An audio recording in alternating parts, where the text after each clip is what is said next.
All right. I think I touched on this subject in one of my previous videos, but there's no African American businesses in the United States. There's not one African American business that's at least 50% African American owned in the United States.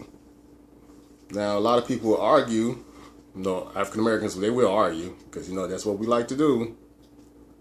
But let's just think about what I'm saying in detail.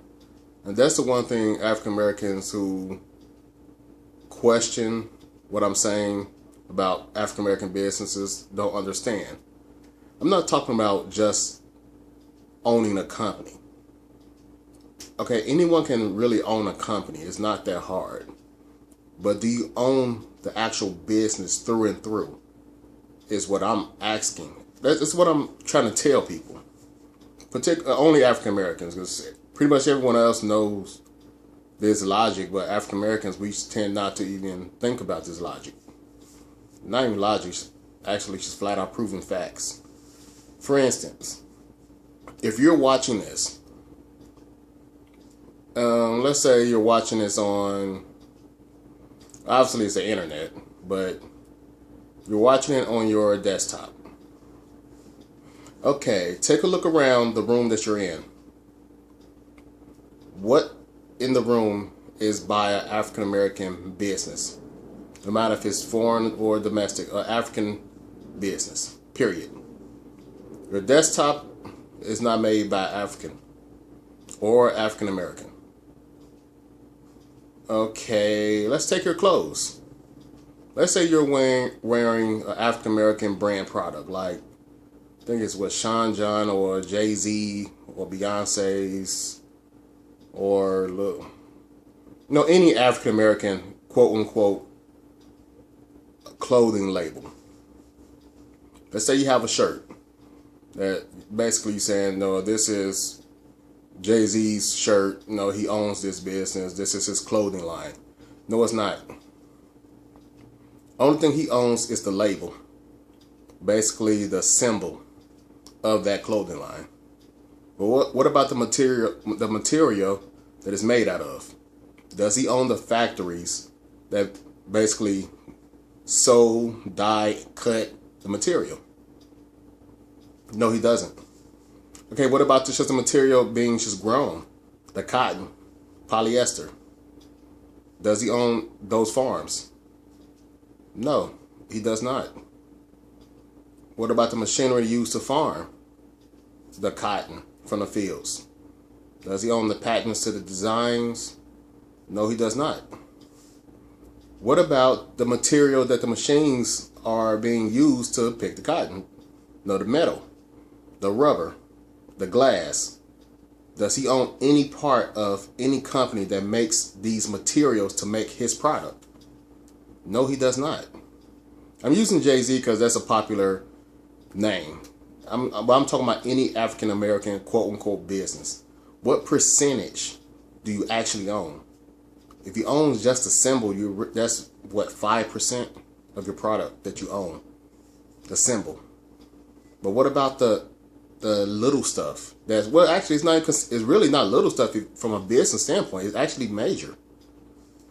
I'm sorry, it's just you want to this one thing about African Americans always talking about boycotting when a business or well-known business do something racial towards African American. We cannot boycott. Flat out, we can't.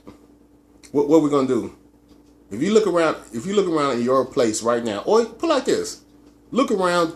If you're watching this video, no matter where you at, look around and ask you what in this area is made by African American.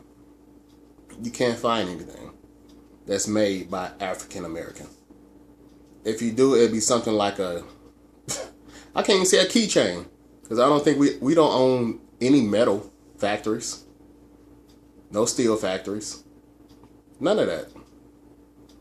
So really, honestly, we're getting non-African Americans actually cutting us a break, if you think about it, because they can be racial 24/7, and we just have to sit here and take it because we don't own nothing.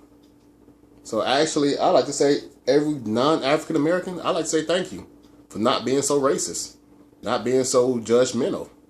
You probably say, well, racism exists, you know, it's happening on a daily basis, blah, blah, blah. That's a lie. It's a very small percentage that when it happens, when a non-African American be racial towards an African American. But it's a large percentage of African Americans being racist towards non-African Americans. But yet, that don't get put on blast in the media. Think about that. But so basically, it's like, it's not even like, we don't own anything to boycott. We don't own anything to really have a voice. And that's one thing about it. That's the only thing we actually do have is only a voice. Own something worth saying, okay. Start small. It don't have to be big. Start small. Like, for instance, if I ask an African American to make me a t-shirt, a black t-shirt, first you're going to need the field to pick the cotton. Then you're going to need the dye to dye the material. Well, first you have to process the cotton, get it ready to be turned into the material, you know, that process. Then you have to buy the dye, or make the dye, really. But, I mean, something simple as making a t-shirt, and I put my sign on it, I really don't, put like this, let's say I was selling black t-shirts. I'll try to get our point. If I was selling black t-shirts with my logo on the chest, only thing I'm selling is my logo. But I don't control the business. You get what I'm trying to say. So, we don't own anything. Sad to say. Yeah. All right.